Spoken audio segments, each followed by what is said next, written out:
What connects the Swiss psychiatrist Carl Jung and enterprise design? A sincere interest in our deepest, darkest shadow side, according to Mathieu. He claims that we all need to investigate these shadow sides much more closely and with curiosity in order to get to the macro perspective that is needed for us to fully understand what our crazy organizations are actually up to. He is the founder of the consulting firm Stoics and joins us from beautiful Montreal. Get ready for some enterprise therapy and welcome Mathieu. Hello, everyone. Bonjour tout le monde. My name is Mathieu, and it's very surreal for me to be with you today. And the fact is, my favorite surrealism artist is René Magritte. So I thought it would be amazing to start this conversation, much more than a conference, with the famous word from Carl Jung, who looks outside dreams, who looks inside awake, because this painting, Son of Man from René Magritte, invites us to look at the tension between what is visible and what is invisible, what we can't see, what we won't see, or what we are scared to see.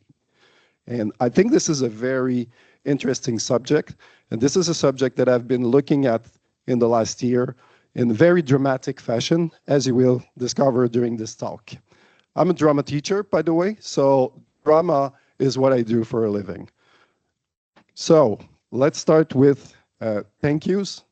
Thank you to the Intersection Group for welcoming me for a third year.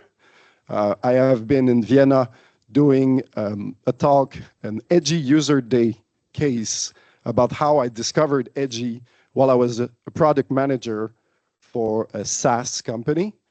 And it was about the knowledge that I discovered through this experience. Then last year, with my fellow colleague Lorena, we did an experiential workshop for people to actually role play with Edgy. And that was a lot of fun and a lot of learning as well.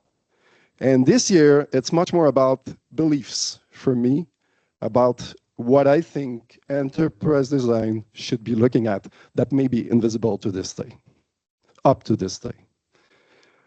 So a little bit of theory, there's not going to be much of it, but this is important. For Carl Jung, the famous Swiss psychologist, the shadow is everything that a person actually is scared of expressing. So it's all the repressed memories, personality traits, whether those are good or bad, by the way. What I love about this guy is that he's not talking about the negative versus the positive stuff.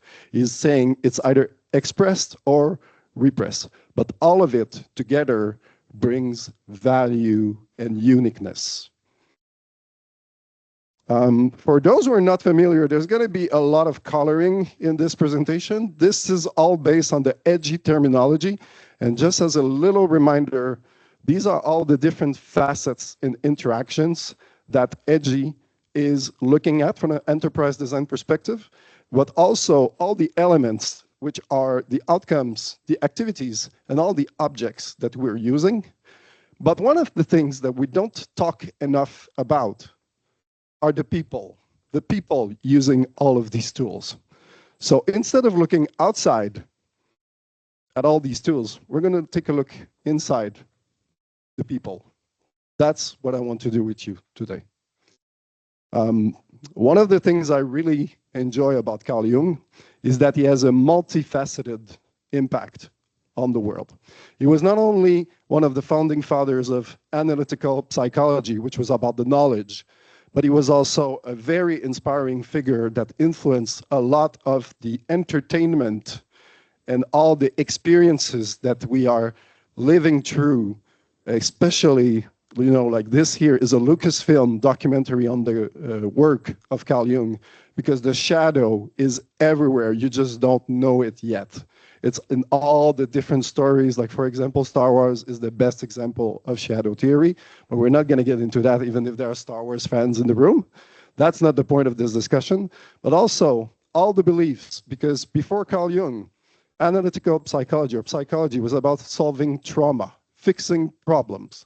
Carl Jung looked at it from a personal growth, a spiritual way of developing yourself, developing your individuality. Individuality was not a thing before this guy came into the field of psychology, believe it or not. So, one of the main reason why I'm here with you today is because of the theme this year that raised for me a very important question. Untangling the mess together is really interesting, but my question for you guys is, how can we untangle our collective mess if we don't even acknowledge the one that we have inside ourselves? And I'm gonna try to not be too much emotional here because I've been a mess for the past year, and you're gonna discover very quickly why. So I'm just gonna keep on going before I break into tears. The way I'm gonna look at it with you guys is, I wanna take a step back. Everything looking from the outside, that is the beautiful, colorful, and accessible language that is edgy. Well, I know that you guys are a very big fan of mental models, but guess what? A century ago, someone literally did a model of our mental being, which is what you see here from 1923, Carl Jung, first publishing of how he was looking at the mind in a very consciousness versus unconsciousness mapping. So what is visible and what is invisible? And that's where I'm going to be going with you today. And since this is very conceptual, and I like storytelling, I'm going to be looking at it from one of the things that certainly all enterprises don't want to look at, which is their own sins. Our personal sins, our enterprise sins, and no, this is not a Christian reference. It's one of my favorite movies. It's Seven. So stay with me. I hope it's a cultural reference, not just a religious one. And if you count it, there is 3 intersections and 3 facets. Obviously, we have 7, so there's going to be a surprise at the end, just like in the movie. So, the first one, pride. The stories we tell ourselves, the story we tell others. Carl Jung looked at it from an ego perspective, which is what we're expressing versus what we're repressing. Believe it or not, if you're in a plane and somebody tells, can somebody drive the plane because our pilot is not feeling well? Half of the people, mostly men, will be saying, oh yeah, I can pilot the plane if somebody helps me. Because they are so much in the illusion of control that they will put everybody's lives at stake. It's not because of rationality, because they pertinently know that they don't know how to pilot a plane. They are not just in touch with their emotions. Does that bring something familiar in your organizations? Just saying. So normally I would have a video, but considering all the technical shenanigans, I'm going to go past that, and I'm going to tell you a little story. That's one of the neuroscientists' favorite story. It's a boat who has a blimp on their radar and says, you need to move. We are a big boat. You need to move. And then the other blimp says, you need to move. We won't move. And then you say, okay, we're the biggest battleship in the fleet. You have to move, or we will have certain actions toward you. And the other one, the blimp on the radar, says, no, we're not moving. And then say, son, what are you doing? You're going to get attacked. And they're like, this is a lighthouse, mate. Your call.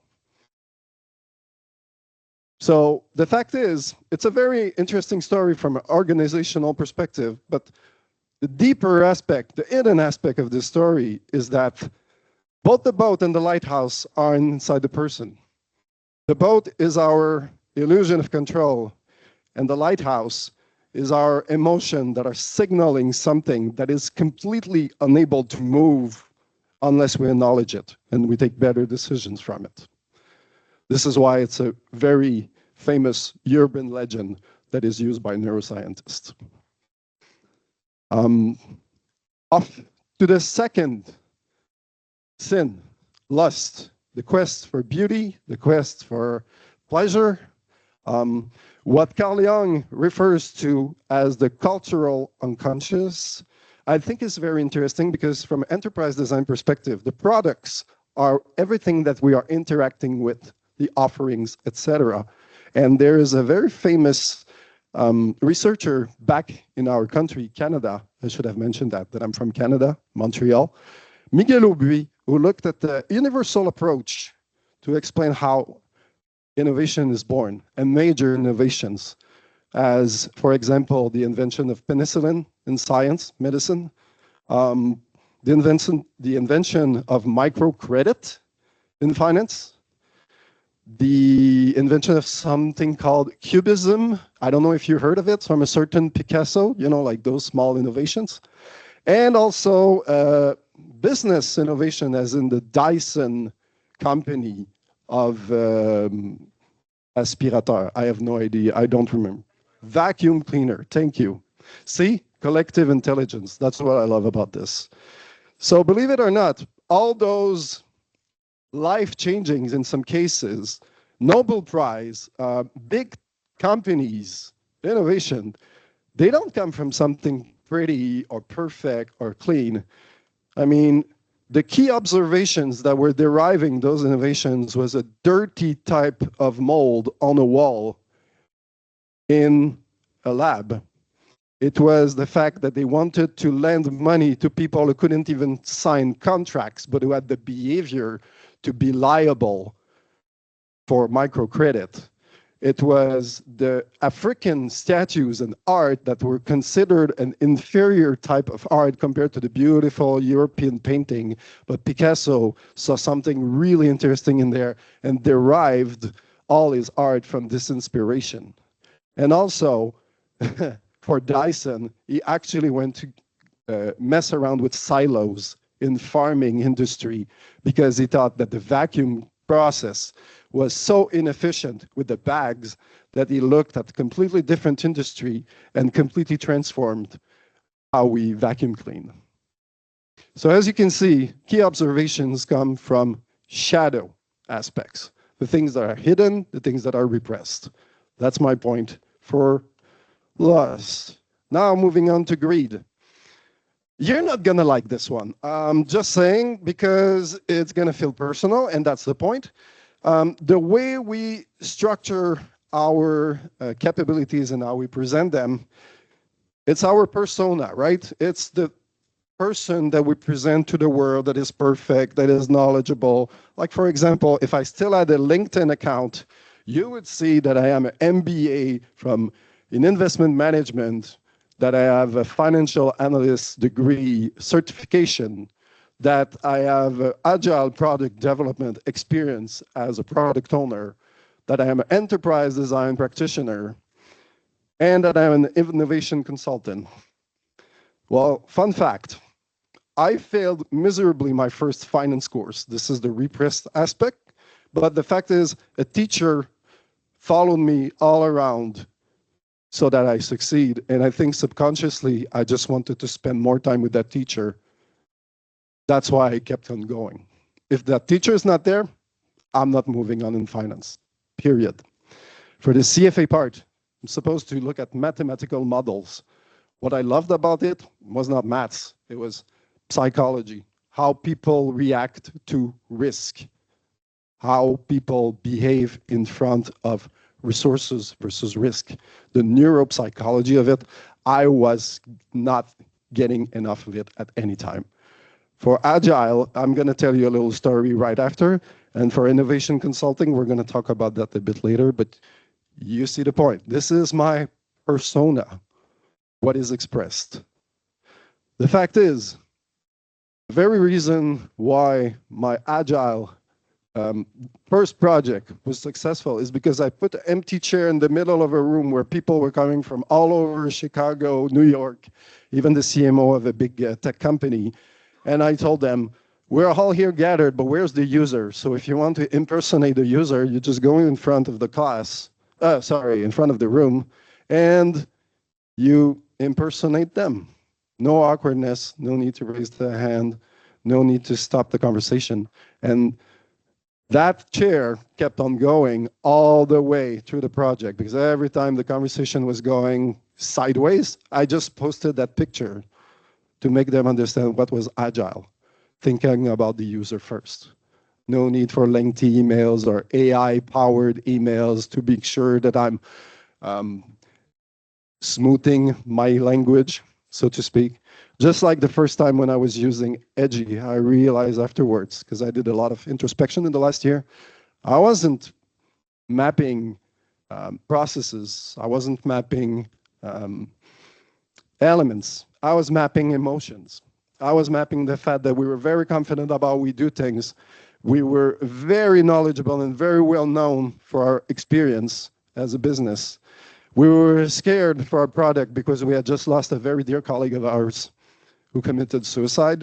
And that's why I was saying I first started with edgy in very dramatic fashion. The frustration from all the organizational part for our team was more than palpable. It was a nightmare, honestly. Like, it was complete chaos. But the most important thing is they didn't care about what a brand was. I had to take care of that. And also, we had a big problem. Deep in our emotion, the management couldn't understand that they need to be in touch with their emotion, because if you don't have the courage to assume your identity, all of this that could have been a success falls apart. That was the subject of my first conference. So mapping emotion, not just data, is very important. Off to gluttony. You may not realize it, and I'm a product manager, so I'm going to be talking about this a little bit more. The personal unconscious is really the complexes that we live as individuals, as businesses. We are always on the treadmill, what I call the hedonic treadmill, where we are hooked to things, to doing things, to being rewarded of things and investments, and we never stop looking at what we're actually doing, because it is not part of our mechanism. And there's even what we call the attention economy. If you didn't realize it, the FOMO, all of this is powered to there. It's a gambling mechanism that people are using so that we get hooked. That's why it's called the hook model, just so you guys know. But when you get out that hook model and you actually look at what you experience, for me it was, I call it my ego meter, which is the very comfortable part of my enterprise design journey versus the very uncomfortable part. I attended a workshop by Bard, who actually said that emotion is good to look at level of consciousness to solve a problem. That was the first thing. Conference by Yorai Gabriel saying that emotion is data. I actually, unfortunately, had an outburst with a friend that I hurt very much, and I learned from that. It was very uncomfortable. Deep canvassing is a technique that puts empathy before rationality, and they run out of funds to make sure that they were measuring how impactful it was for people to actually change their behavior. It was so much impactful that they ran out of money to calculate how long it lasts. The collaboration that I did with Lorena. Then the physical assault that I had in Florence about a year ago that got me into crisis mode, that got a police intervention where somebody in the room was actually témoin, witness. Then I'm going to get back to something else. But all of this, when you get back and you take a look at what is not comfortable, what really stands out is that all these different complexes get out. And they are very interesting to look at. This is my shadow work for me. And it really helped me understand how businesses can be lazy and how we actually look at people, how they are evolving in their businesses. I actually went into different schools and look at how people could integrate the way they are looking at their own shadows so that we can create new roles instead of splitting personalities, combining them, and really creating something tremendous. And when you actually accept this, which I call the radical acceptance, from Carl Jung's perspective. You don't then become just a victim. You actually become empowered, not just to follow what other people are doing, but to create something beautiful of your own, like being able to do improv matches with kids in a drama class, where you actually pass more concept than if you were doing anything else. I'm going very quickly here, but what's in the box at the end? It's anger. We as Quebecers got very repressed by a lot of different countries. But when you actually acknowledge the fact that we are unique in our own way, like mixing hockey and art for improv matches that were all around the world, especially in Belgium, well, magic happens. And instead of having people who are expressing themselves and trying to create little cells of profitability, you actually get people to look at the world in a very different way. Because before Jeff Bezos went into space, there's actually a guy from Montreal called Guy Laliberté from Cirque du Soleil, who literally is a clown and who created an empire of joy by putting people together and embracing empathy, getting emotion out of people's system and creating joy for people. This, I think, is the way we should look at enterprise design. So what is it that we can take out of this? Being proud is one thing. Being real is better. Splitting personalities over organizational charts, okay, combining them in new ways, in new unexpected ways is better. Looking at beautiful things feels good. Looking at dirty things, the things that we don't want to unravel, will get you further. Being able to stop at the hedonic treadmill and looking at how different experiences, especially the most uncomfortable one, can change you, will make you think differently as an organization, as an enterprise. All of these gets a new perspective through how we should look at the world, how we interact, and now we can untangle any mess together. And just as a finishing touch, if you're like me and you're a bit shy of connecting, I invite you to do this through WhatsApp, because I'm no longer on social media. I cut all of this after all the different experiences that I had. But if you ever want to have a real conversation, or you're not really sure about what enterprise design could look at from a Jungian perspective, I invite you to look at the movie The Lighthouse, because this is the best definition of how subconscious can really alter someone's personality. So this can be just a conversation starter, or it can be a movie that changed your whole way of looking at the world like it did for me. Thank you very much. Merci beaucoup tout le monde.